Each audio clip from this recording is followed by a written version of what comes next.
ಶ್ರೀಗಳ ಕಳೆದ ಯುಗಾದಿ ಭವಿಷ್ಯ. ಮಹಾಭಾರತದಲ್ಲಿ ಕೃಷ್ಣನಿದ್ದ, ಭೀಮಾಗಿದ್ದ, ಈಗ ದುರ್ಯೋಧನನ ಗೆಲುವು. ಅಭಿಮನ್ಯುವಿನ ಬಿಲ್ಲನ್ನು ಕರ್ಣನ ಕೈಯಲ್ಲಿ ಮೋಸದಿಂದ ಕಿತ್ತುಕೊಂಡು ಅದರ ದಾರುಪನ್ನ ತುಂಡು ಮಾಡಲಾಗುತ್ತೆ. ಮನುಷ್ಯನ ಮೇಲೆ ನಂಬಿಕೆಯನ್ನ ಕಳೆದುಕೊಳ್ತಾನೆ. ನಂಬಿಕೆ, ವಿಶ್ವಾಸಕ್ಕೆ ಬೆಲೆ ಇರುವುದಿಲ್ಲ ಎಂದು ಕೋಡಿಮಠದ ಶ್ರೀಗಳು ಕಳೆದ ವರ್ಷದ ಯುಗಾದಿ ಭವಿಷ್ಯವನ್ನ ನುಡಿದಿದ್ರು. ಯುಗಾದಿ ಕಳೆದರೂ ಯುಗಾದಿ ಮರಳಿ ಬರುತ್ತಿದೆ ಎನ್ನುವ ಜನಪ್ರಿಯ ಕನ್ನಡ ಹಾಡು ಮತ್ತೆ ಜನರ ಬಾಯಲ್ಲಿ ಗುನುಗಲು ಆರಂಭವಾಗಿದೆ. ಯಾಕೆಂದ್ರೆ ಇನ್ನು 4 ದಿನಗಳಲ್ಲಿ ಚಾಂದ್ರಮಾನ ಯುಗಾದಿ ಹಬ್ಬ ಇರಲಿದೆ.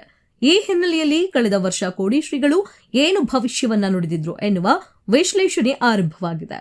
ಹಾಸನ ಜಿಲ್ಲೆಯ ಅರಸೀಕೆರೆ ಕೋಡಿಮಠ ಸಂಸ್ಥಾನದ ಡಾಕ್ಟರ್ ಶಿವಾನಂದ ಶಿವಯೋಗಿ ರಾಜೇಂದ್ರ ಗುರೂಜಿಗಳು ಮಕರ ಸಂಕ್ರಾಂತಿ ಮತ್ತು ಯುಗಾದಿ ಹಬ್ಬದ ಆಸುಪಾಸಿನಲ್ಲಿ ಭವಿಷ್ಯವನ್ನ ನುಡಿಯುವುದು ವಾಡಿಕೆ. ಸಂಕ್ರಾಂತಿಯಂದು ಸೂರ್ಯನನ್ನು ನೋಡಿ, ಚಂದ್ರನನ್ನು ನೋಡಿ ಭವಿಷ್ಯ ಹೇಳುವುದು ಯುಗಾದಿಯೆಂದು ಎಂದು ಶ್ರೀಗಳು ಹೇಳಿದ್ದರು.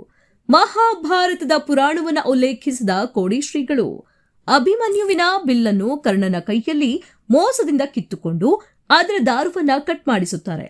ಮಹಾಭಾರತದಲ್ಲಿ ಕೃಷ್ಣನಿದ್ದ, ಗದಾಯುದ್ಧದಲ್ಲಿ ಭೀಮ ಗೆದ್ದ, ಈಗ ಕೃಷ್ಣನಿಲ್ಲ, ದುರ್ಯೋಧನ ಗೆಲ್ತಾನೆ. ರಾಜನ ಮೇಲೆ ಭಂಗ ಬೀರುತ್ತದೆ. ರಾಜ್ಯ ಮತ್ತು ಕೇಂದ್ರಕ್ಕೆ ನನ್ನ ಈ ಭವಿಷ್ಯ ಅನ್ವಯವಾಗುತ್ತದೆ, ಆದರೆ ಸರ್ಕಾರಗಳಿಗೆ ಏನೂ ತೊಂದರೆಯಾಗುವುದಿಲ್ಲ ಎಂದು ಕೋಡಿಮಠದ ಶ್ರೀಗಳು ಕಳೆದ ಯುಗಾದಿ ಎಂದು ಹೇಳಿದ್ದರು.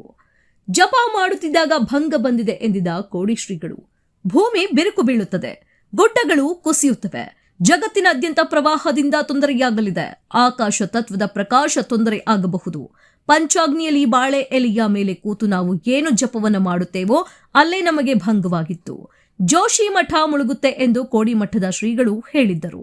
ಕಳೆದ ಯುಗಾದಿಯಿಂದ ಈ ಯುಗಾದಿಯವರೆಗೆ ಅವಧಿಯಲ್ಲಿ ಸಾಕಷ್ಟು ಅಗ್ನಿ ದುರಂತಗಳು ವರದಿಯಾಗಿದ್ವು, ಅಲ್ಲಲ್ಲಿ ಭೂಕಂಪ ಸಂಭವಿಸಿದ್ವು. ಈ ಬಾರಿಯ ತಮ್ಮ ಯುಗಾದಿ ಭವಿಷ್ಯದಲ್ಲಿ ಏನನ್ನು ಹೇಳುತ್ತಾರೆ ಎನ್ನುವುದು ಕುತೂಹಲಕ್ಕೆ ಕಾರಣವಾಗಿದೆ.